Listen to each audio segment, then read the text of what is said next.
This mermaid set is going to Rome, Italy. Ang haba. Nakakailang frog na ako.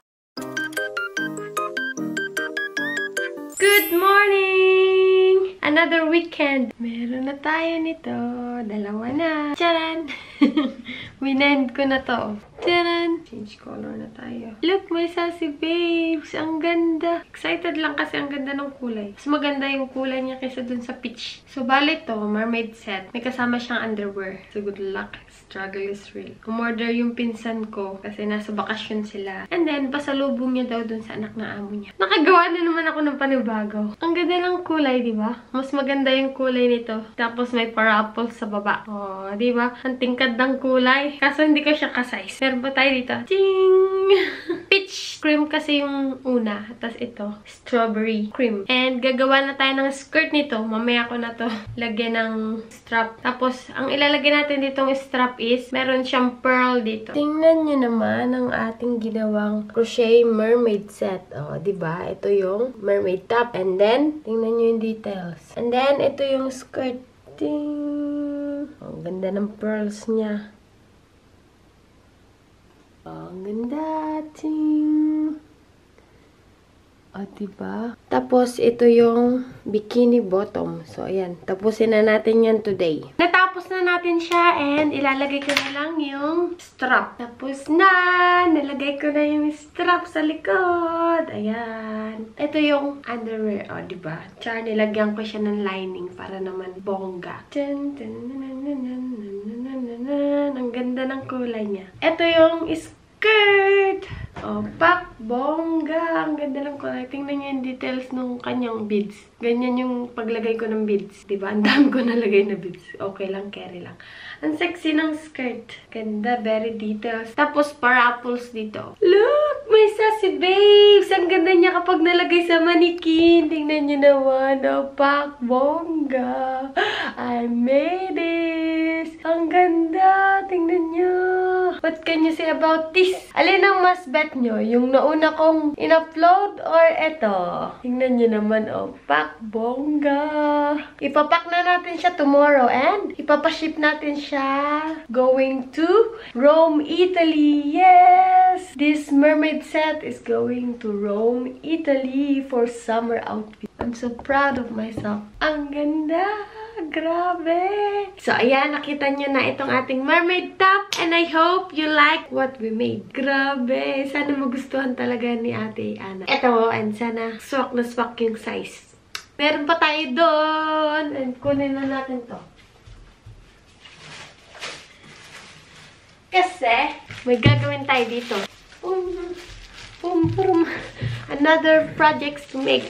Since malapit na yung birthday ni Justin, so, ang ireregalo ko sa kanya is polo. Pero sobra-sobra pa naman to. Siguro, ito lang magagamit ko, dalawa. Ewan ko, titingnan. Much better na kasi may pasobra kaysa sa magkulang, di ba? Oh, ito yung color white. And ito, yung color nito is beige. Yeah. Pinapili ko siya ng kulay ko anong gusto niya. So, ito yung napili niya. Nakuha ko na yung body measurement niya. Hintayin natin yung in-order natin na cabinet. Yes, ipapakita ko sa inyo yung in-order namin cabinet. Pumunta kami sa store, tapos napili namin yun. And ang ganda nga eh, naka-discount pa kami. Ang maganda kasi, nakita namin yun dun sa isang store. Ang mahal. Tapos, naglipot-lipot kami sa isang store. Tapos, nakakita kami ng kapareho. Tapos, half the price yung presyo. So, ayun, nakakatuwa. Nakatipid kami dun sa delivery since si Justin yung nakipag-deal. Tumawad ba naman? Parang sa Pinas lang na tumatawad sa mga bilihin. Laging discount. Nakaka-discount kami. Ayan, sa video na to, gagawa tayo ng polo panlalaki kasi ireregalo ko sa birthday ni Justin. Malapit na yung birthday niya. So, yun yung naisip kong iregalo sa kanya. Tinanong ko siya kung gusto niya noon. Pinakita ko yung picture. And yes, nagustuhan niya. So, yun yung gagawin natin. So, nakuha ko na yung body measurement niya. So, mag-start na tayo. Gagamit tayo nito. Itong cone na to is from the Philippines. And 400 grams each cone. So, meron ako ditong 4 pang extra. Ayan nga. Pinakita ko na naman sa inyo, di ba? So, yan. Beige yung napili ni Justin. So, yan. Basta natin. Ang ganda ng background ko, diba? Charot! Ito yung beige. And 6-ply combed cotton by Ashley's Crochet. So, ito is 400 gram. Size 2 ng yarn. So, sport weight siya. Hindi siya medium. Meron na tayong chain. First time ko talaga bumili ng pattern. And I'm happy kasi kaya ko nang sundan yung pattern. Although nakakalito yung stitches. Pero look. 10:37 PM at hindi pa ako inaantok. Yeah, ang haba. Good morning! Today, ipapaship na natin yung order. Which one is your bet? The peach one or this one? Pack na natin tong order. This one.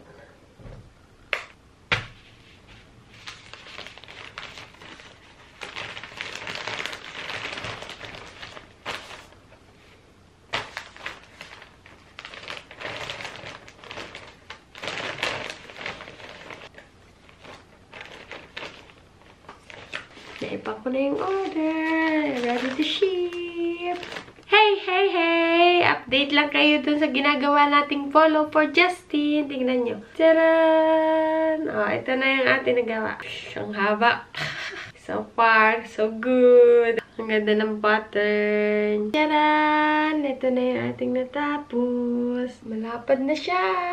Back panel tong ginagawa ko, may sassy page. Konting rows na lang and then mag-start na tayo sa front panel. Increase na naman. So, ang pangit niyan tingnan sa dulo. So, kailangan natin doon tas-tasin. Nakakailang frag na ako. Nakakainis. I-update ko lang kayo. Ito na yung ating back panel. So, natapos ko din ako. Ang daming pasensya yung binigay ko dito kasi naman nakailang frag ako kasi nga, first time kong gumawa nitong polo na to. Nahirapan ako sa stitches. Ayan o, tingnan nyo yung details. Yan. Medium size nga pala yung ginagawa ko. Let's start with the front panel. Ilang days na lang birthday niya na kaya kailangan ko na talagang i-rush to.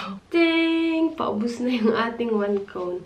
And ito pa yung beige. Yan. Tingnan nyo. Ito is second front panel. And ito yung first front panel. Bibili pa akong button. Wala kami nakitang buttons kahapon. Ang aga namin talaga magising. Pero inantok ulit ako kaya natulog ulit ako. So, mamaya pupunta yung nanay niya dito. At mag-i-study na ulit ako. Nag-start na ako mag-study ng language. Dutch language. Hirap. Uy, pero kaya lang. Carry naman. Sa pag-pronounce lang ako nahihirapan. Lalo na yung mga words na and then yung kay. Doon ako nahihirapan. Nakabook na nga pala kami ng flight. Pauwing Pinas. Uwi na tayo ng Pinas. Hindi pa ako nakaka-impake. May time pa naman. Bago yun. Gagawin ko muna to. And may gagawin pa tayong isa pang project. Taylor Swift na dress. Hirapan ako dito sa pattern na to nung una. Pero ngayon, nagamay ko na siya. Sinukat ko kay Justin. Yung base nito, pero bago ko isukat sa kanya, nag-measure muna ako ng body niya. Tapos, nung nakatry na ako magawa ng 3 rows ng back panel, sinukat ko sa likod na Justin. Sabi niya, sobrang haba. Tinanggal ko ulit, tinastas ko lahat. And then, gumawa ulit ako ng 3 rows. And then, yun, okay na. Nakailang tanong ako, sure ba okay na? Tapos ngayon, medyo maikli nga. Sabi ko sa kanya, dapat hindi ko na binawasan yung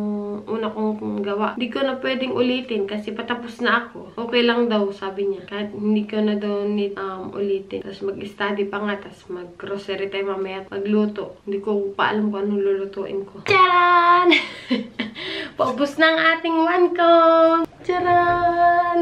So, ayan. Malapit na matapos. And, lagay na lang tayo dito ng sleeves. And dito, collar. And then yan, itahi na lang natin. Look! Sinubukan ko. Wait. Tcharan! Ang ganda! Di pa tapos. Pinasukat ko kay Justin. Sabi ba naman, medyo maikli. Ay kasi naman, tinanong ko siya nung una. Pinasukat ko sa kanya yung ginawa ko measurement. Sabi niya, sobrang haba daw. So, ang ginawa ko, tinastas ko lahat. Inulit ko ulit at nag-change ako ng hook. And then, eto! Sabi ko, nakailang tanong ako kung okay na yung leg. Kasi gumawa ulit ako ng size. So, sabi niya, okay na daw yung leg, yung haba. So, ayan, tinuloy-tuloy ko na. Tapos ganyan, oh. Ang gagawin ko na lang, dudugtungan ko pa dito. Lalakyan ko to. So, okay lang. Kung paano sasabihin, wag muna tayong umuwi. Maluloka ako dito sa sleeves. Sana lang tama itong pinagagagawa ko. Kasi naman, medyo nahirapan talaga ako dun sa pattern dun sa sleeves. Sorry naman, first time ko pong gumamit ng pattern. Sabi ko sa sarili ko, parang mas nadadalian pa akong bumasa ng diaphragm. So, excited ako sa another project. Oo, lobot na ang ating battery ng camera. Kailangan ng palitan.